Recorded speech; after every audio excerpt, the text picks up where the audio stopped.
தென்றல். எனக்கோ செடி வந்ததுல இருந்து ஒரே பாட்டு கச்சேரி தான் நடக்குது போல.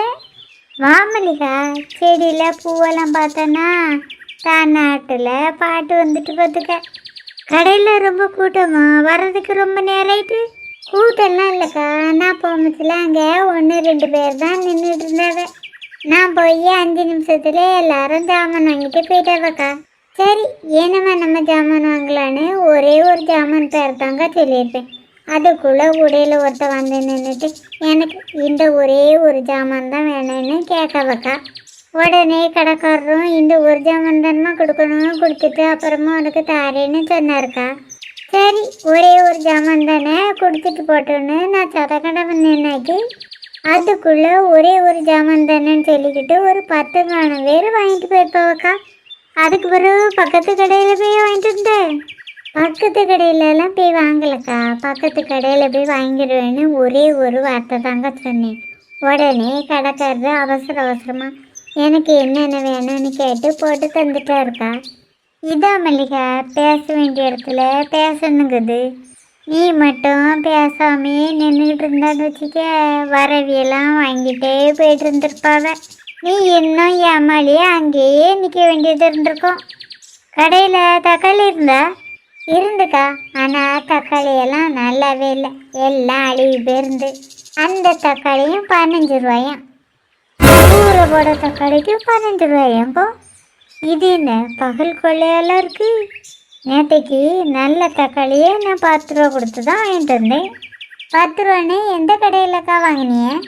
கடையில் ஒன்றும் வாங்கல, தெருவில் ஒரு தாத்தா காயில் விற்பாவில் அவியக்கிட்ட தான் வாங்கினேன். இங்கே அந்த தாத்தா எப்போங்க வந்தவன்? அவர் இங்கே வரல, இங்கே வந்திருந்தா நான் உன்னையே கூப்பிட்டுருக்க மாட்டேன். நான் நேற்றுக்கு போஸ்ட் ஆஃபீஸ்க்கு போனோம்ல, போயிட்டு வர பாதையில் உமா வீட்டு பக்கத்தில் தான் எல்லாரும் வாங்கிட்டு நின்னவன். வீட்டில் வேற 1-2 தக்காளி தான் கிடந்துச்சு. சரி, எவ்வளோ ரூபா சொன்னாலும் ஒரே 1 கிலோ மட்டும் வாங்கிட்டு வந்துடலாம்னு கேட்டேன். 10 ரூபான்னு சொன்னாரா, ஒரு 2 கிலோ வாங்கினேன். உமா தான் அந்த தாத்தாவுக்கு பைசா கொடுத்தா. வேற என்ன காயெல்லாம்க்கா கொண்டு வந்திருந்தாவ? வேற ஒரு காயும் கொண்டு வரல, தக்காளி மட்டும்தான் கொண்டு வந்திருந்தாவ. 1 கிலோ 10 ரூபான்னு சொன்னதான். வீட்டுக்கு 2 கிலோ 3 கிலோன்னு குத்துப்படியாக வாங்கிட்டு போயிட்டாவ. நான் வாங்கிட்டு நிற்கும் பட்சத்தில் அவ்வளோ தக்காளியும் காலியாயிட்டு. ஓ, அதுன்னு போய்த்தா நேற்றுக்கு அந்த தாத்தா இங்கே வரலையோ? உனக்கு வேணா 1 கிலோ தக்காளி தரட்டா? ஏண்டக்கா, இப்போதைக்கு வீட்டில் 10 தக்காளி கிடக்குக்கா. இந்த ரோஜா செடியை தரையில் வைக்கணும்னு சொல்லி தானக்கா வாங்கினேன், வேறு எதுக்கு தரையில் வைக்கல? ஓ, அதே கேட்க நீ இங்கே வர்றதுக்கு முன்னாடி நான் ஏற்கனவே ஒரு ரோஜா செடி வாங்கியிருந்தேன் பார்த்துக்க. அதை இதே இடத்துல தரையில் தான் வச்சுருந்தேன். வச்ச உடனே என்னமோ பூவெல்லாம் பெருசாக தான் பூத்திச்சு. அதுக்கு ஒரு வெயில் காலம் வந்துச்சா, பூவெல்லாம் சின்னதாயிட்டு கொஞ்ச நாளில் இலையெல்லாம் உருந்து பட்டே போயிட்டு. அதான் இந்த அட்டை தொட்டியிலே வச்சுருக்கேன். வெயில் அதிகமாகிடுச்சா மரத்து மூட்டில் கொண்டு வச்சிட வேண்டியதான். ஆனால் என்ன, அடிக்கடி இந்த செடியை தூக்கி கொண்டு வைக்கிறது தான் கஷ்டமாக இருக்குது. கஷ்டம்னு பார்த்தா முடியுமா, நமக்கு செடி தான் முக்கியம். அது இருக்கட்டுக்கா, பூவெல்லாம் பெருசாக இருக்குல்ல, கடையிலேருந்து ஒரே இதை வாங்கி கொண்டு போடுதேளோ? நீ ஒன்று, எங்கள் தோட்டத்தில் இருக்கிற செடிக்கு நான் உரத்தை வாங்கி கொண்டு போட மாட்டேன், இங்கே இருக்க செடிக்கு உரம் வாங்கி போட போகிறேன். அப்புறம் எப்படிக்கா பூவெல்லாம் பெருசாக இருக்குது? ஓ, அதே கேட்க, அது ஒரு ரகசியம். பக்கத்தில் வா சொல்லுக்கேன். இங்கே யாரும் தான் இல்லைல்ல, அதே எடுத்துக்கா ரகசியம் மாதிரி சொல்லணும். நான் சொல்லுறதை கேட்டு வேறு யாரும் செஞ்சிடலங்கிற பொறாமையில் ஒன்றையும் பக்கத்தில் கூடலை. வேறு எதுக்குக்கா பக்கத்தில் கூப்பிட்டிய? எல்லாம் ஒரு காரணமாக தான். நான் சொல்லதை தப்பி தவறி யாரும் கேட்டு அவைய ரோஜா செடிக்கு செஞ்சாவன்னு வச்சுக்க, அவைய செடி நல்லா இருந்து இதே மாதிரி பூ பூத்தா பரவாயில்ல. ஒருவேளை அவைய செடிக்கு எதுவும் பிரச்சனை வந்துன்னு வச்சுக்க, ஒன்னால தான் என் செடியெல்லாம் இப்படி ஆயிட்டுன்னு சண்டைக்கு வருவாள்வேன். அதுக்கெல்லாம் சண்டைக்கு வருவாங்கோ. இந்த உலகத்தை பற்றி உனக்கு முழுசாக தெரியல மல்லிகா, போய் தான் இப்படி பேசுக.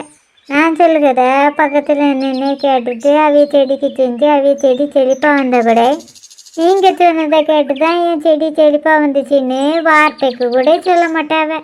அதே இது நம்ம தூரத்தில் நின்று பேசுறதையும் கேட்டுட்டு செடிக்கு செய்யுது. செடி ஒரு வேளை நல்லா வரலன்னு வச்சுக்க, பழிய நம்ம தலையில் தூக்கி போடுறது. இப்படி கூட சொல்லுவா? ஆமாம் மல்லிகா, இப்படியும் நிறைய பேர் சொல்லுவ. இதுக்கு தான் நான் இப்போ சத்தம் போட்டே பேசுறது கிடையாது. இப்போ சொல்லு மல்லிகா, இந்த ரோஜா செடியில் பெருசாக பூ பூக்குதுல்ல, அதுக்கு நான் என்னெல்லாம் கொடுத்தேங்கிறத உனக்கு சொல்லணுமா? இப்போ வேண்டாக்கா, அதை எதுக்கு வீணாக சொல்லிக்கிட்டு. நான் பிறகு ரோஜா செடி வாங்கம்ல, அப்போ உங்ககிட்ட கேட்கேன், அப்போ நீங்கள் சொல்லுங்க. எனக்கா செடியில் பூவெல்லாம் பறிக்காம அப்படியே போட்டிருக்கிய, பூவெல்லாம் வாடிட போகுது. நீ செடியில் கிடந்தே வாடி போயிட போகுதுன்னு சொல்லுங்க. ஆனால் மகி என்னன்னா, பூவெல்லாம் பறித்து வாட விட்டுறாதுங்க, செடியில் கிடந்தால் தான் அழகாக இருக்குன்னு சொல்லுங்க. ஆமாம், அவ சொல்லுங்க தான் சரிதான். பூவெல்லாம் செடியில் கிடக்கதான் ஒரு அழகு தான். ஏற்கனவே 2 பேரும் கடைக்கு விட்டு வந்தாச்சா? நான் கடைக்கு போகல, மல்லிகை மட்டும்தான் போயிட்டு வந்தா. அவைய 2 பேரும் கடைக்கு போகிறேன்னு சொல்லிட்டு போனவக்கா. நான் தான் உங்கள் 2 பேர்த்தையும் கூட்டிகிட்டு வரேன்னு சொல்லிட்டு வந்தேன். கடைக்கு போனோன்னே ஒரு வார்த்தை ஃபோன் பண்ணி சொல்லியிருந்தா தான் நான் வந்திருப்பேனே. உங்கள் தங்கச்சி திரும்ப திரும்ப ஃபோன் பண்ணி பார்த்தவளாம், நீங்கள் எடுக்கலை. அது என்ன போய் தான் என்னையே கூட்டிகிட்டு வர சொன்னாப்ப. சரி, அப்போ நான் உள்ளே போய் பைசாவும் கூடயும் எடுத்துகிட்டு வரேன். நானும் இந்த கவரை வீட்டில் வச்சுட்டு வரேங்க்கா.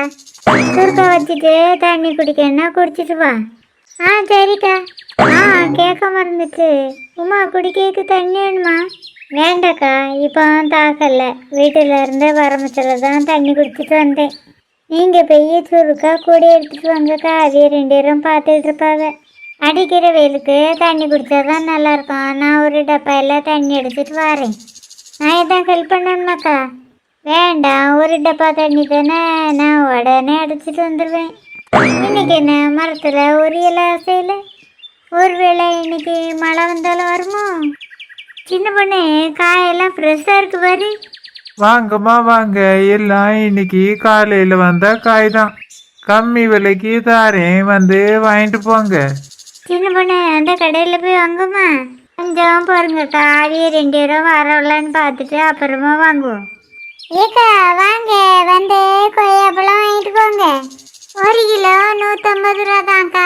2 கிலோவா வாங்கினா 250க்கு தாரேன். நம்ம ஊரில் ஓசியில் கிடைக்கிற கொய்யாப்பழத்துக்கு நிறைய ரூபா சொல்லுதான். போடைக்க தெரிஞ்ச பையன்தான். தாத்தோ, தக்காளி பழம் கிலோ எவ்வளவு? நபர்மா, தக்காளி பழம் எவ்வளோன்னு கேட்கறதோட விட்டுரு. தாத்தா மாமான்னு சொந்தம் கொண்டாடுற வேலையை வச்சுக்கிடாத. இந்த கலவருக்கு ரொம்ப தான் ஆசை. தலை முடியெல்லாம் நிறச்சி போய் கிடக்குது. இவரை பார்த்தா மாமான கூடணுமா? வாயை மூடிட்டு சும்மா சின்ன பொண்ணு. சரி, எடுத்துடுறாத. தக்காளி பழம் கிலோ எவ்வளோக்குன்னு கொடுக்குதியா? 1 கிலோ வாங்கினா 30 ரூபா. 2 கிலோவா சேர்த்து வாங்கினேன்னா 55 ரூபாய்க்கு தாரேன். என்னது, 30 ரூபாயா? நேற்றுக்கு தான் எங்கள் தெருவில் 10 ரூபாய்க்குன்னு வாங்கணும். அது கூட எப்படி 30 ரூபாச்சு? நபருங்கம்மா, நேற்றுக்கு நீங்கள் வாங்கின தக்காளி ஒரு நாள்லேயே அழுவி போயிடும். ஆனால் இங்கே என் கடையில் இருக்கிற தக்காளி 1 மாதம் ஆனாலும் அழுவாது. நாங்கள் இதுக்கு தக்காளியெல்லாம் வாங்கி மாத கணக்கில் போட போகிறோம். தேவைக்கு தக்காளி வாங்கினோமா 2-3 நாளில் சமைச்சோமான்னு விட்டுருவோம். 1 கிலோ தக்காளி பழம் 15 ரூபாய்க்கு தாங்க. நாங்கள் ஒரு 6 கிலோ வாங்குவோம். என்ன பாருங்கம்மா, அவ்வளோ ரூபாய்க்கு தந்தா கட்டுப்படி ஆகுது.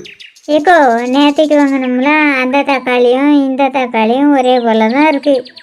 எனக்கு என்னமோ இவர் அந்த தாத்தா கிட்ட இருந்து தான் வாங்கி விற்பாருன்னு தோணுது.